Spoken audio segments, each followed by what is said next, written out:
النجم السابق للترجي وليد الهيشري يكسر الصمت ويوجه سهام النقد ليوسف بلايلي. في تطور مثير، خرج النجم السابق لنادي الترجي وليد الهيشري عن صمته ووجه انتقادات صريحة ليوسف بلايلي، معتبرا أن اللاعب نسي فضل النادي اللي أعاد له البريق بعد فترات صعبة، وقال إن الجماهير قد لا تغفر بسهولة، وأضاف: الترجي أعطاه كل شيء، والعودة إليه ستكون صفقة مشاعر قبل أن تكون صفقة أرقام.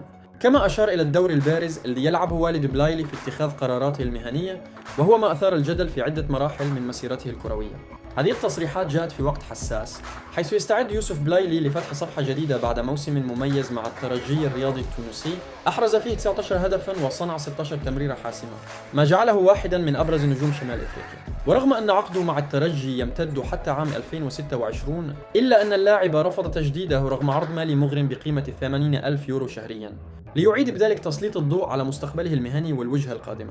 وحسب مصادر مقربة، فإن نادي مولودية الجزائر يعتبر الوجهة الأقرب، بعد أن سبق للاعب أن تألق معه في موسم 2023-2024 وأسهم في تتويج الفريق بلقب الدوري المحلي.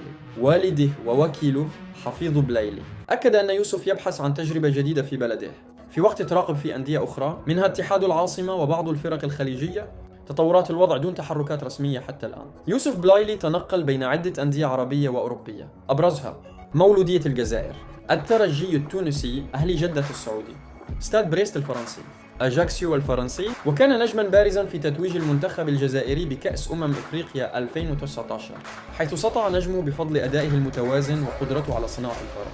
هل يعيد بلايلي الاعتبار لنفسه ويثبت للجماهير أنه ما يزال في قمة مستواه؟